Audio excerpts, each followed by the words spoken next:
Great to welcome back to the show today. A woman who's written another in the series of books called Unlikely Friendships. This one about dogs, 37 stories of canine compassion and courage. We're joined again by Jennifer Holland on the telephone. And Jennifer, good to talk with you again. How you been? I've been well, thank you. How about you? I'm doing great. I guess about a year ago we chatted when the previous book came out. That was the one with all different types of animals being friends together, right?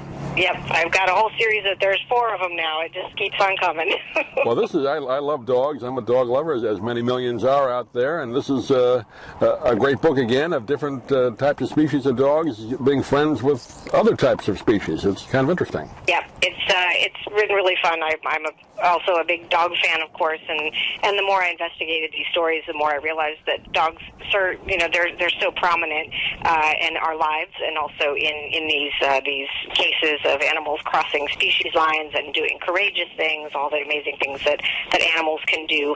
So it just seems like we might as well just give them their own volume in the series. So it's been a lot of fun. Have we ever figured out, we'll get to why they're friends with other animals, but why they like us so much? Well, I think they've been, they've evolved with us. We domesticated them, thousands of years ago. They've really grown up with us in a sense and evolved with humans. And I think because of that, we have a real connection that we probably don't have with other animals. Dogs are very in tune with people, really can read our tone of voice and body language. They can empathize with people, and I think that's just a really important, special part of our relationship with them. Yeah, we have a great organization down here in our area, Jennifer, Southeast Guide Dogs, who do great work with placing dogs with people that either have trouble walking or just companions, and it's amazing. Most of them, I guess, are Labrador. They seem to be the best at it, although I guess all dogs have that capability, right? Yeah, there are definitely certain breeds that seem to take better than others. You do see a lot of labs and a lot of golden retrievers, for example, that seem to be easily trained in that direction and seem to have that empathy kind of built in there. So it's probably partly training and partly just a natural instinct to assist. Yeah, you have a great story in the book about one of those labs that was with a woman. Sadly, she's in hospice, but how he keeps her company, right? Yeah, it was a really sweet story. A lovely woman who just, and she actually told me about some of the other people in the home where she was living that, people, even the grumpiest old guy who never comes out of his room and doesn't talk to anybody, when the dog comes around for a visit, it really brings a lot of joy to even people who are in the worst, just kind of the worst shape and in the worst situation, can really, and it actually does help. It can help blood pressure. It can help depression and anxiety to be around a dog. And, they've actually shown this with actual studies and looking at, our stress hormones and that kind of thing. So it's not just that it seems that way, but they really do have that effect on us. Yeah, they have some kind of sense to know what to do with particular times. Right. It seems that way, doesn't it? They do seem to know how to, sometimes better than other people do. They seem to know what to give. So we'll talk about a couple of examples in the book. I thought one was really interesting. You wouldn't ever expect a dog and an owl to be friends. I like that one. Oh, I know, isn't it great? And also happens to be a wonderful photographer who owns the animals, so we were very fortunate to have her photographs. But this is a Belgian Malinois, which is one of the breeds that's often used for police work. And at one point I went to a training center where they work with these dogs for police, and I got to put on the big puffy suit that they wear in training to let the dogs attack. And this thing knocked me to the ground in an instant, and even with the big padded arm on, I had a bruise, all the way down my arm from the teeth of this dog. So here's a dog you don't think of as being necessarily gentle with a small animal, and in this case, even though the dog's personality generally is pretty serious and not particularly friendly, with this little owl, he's an old softie. He just wants to be around it and lick it, and he's very gentle with it. And just much to the owner's surprise, she didn't even know this about her own pet, that he was this way.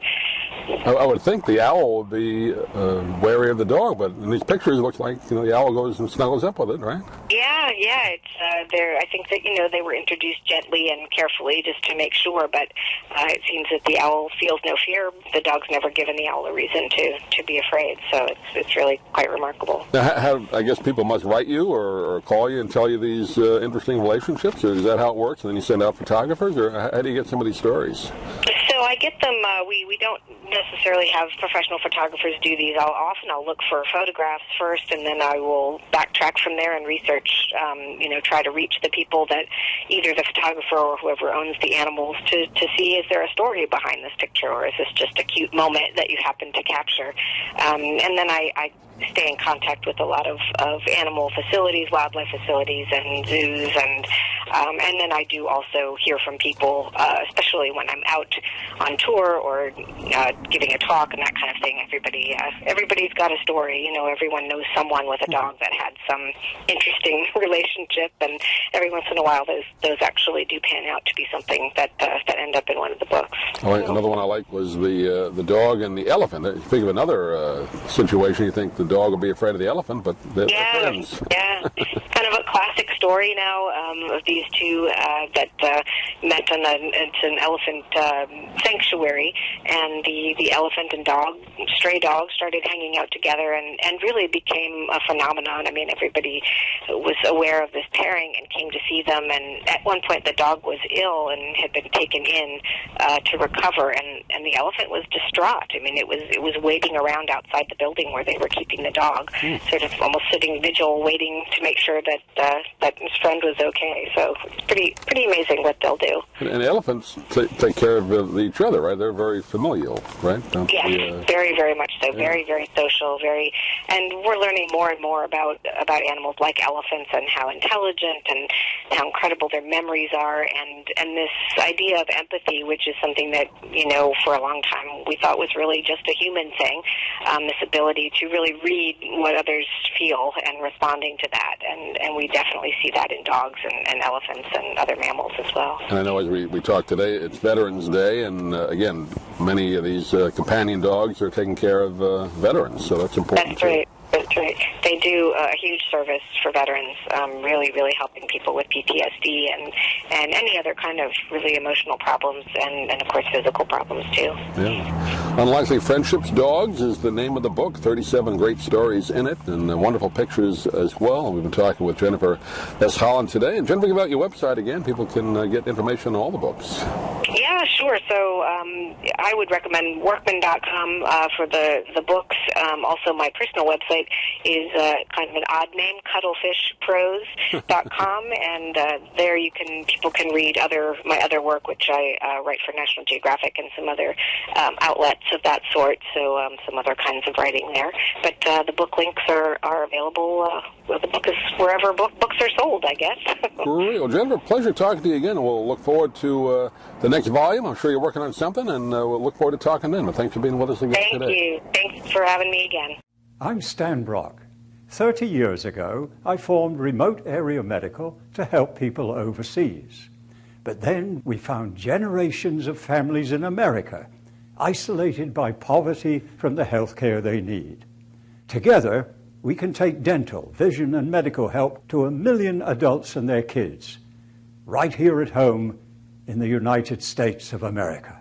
If you'd like to order the book we're talking about, please go to DougMilesMedia.com and enter the author's name in the Amazon search box. Thank you for listening. Please come back soon for more conversations here at DougMilesMedia.com. This has been a presentation of Doug Miles Media, all rights reserved. You can listen to or download previous programs at iTunes, Stitcher.com, or Doug Miles Media.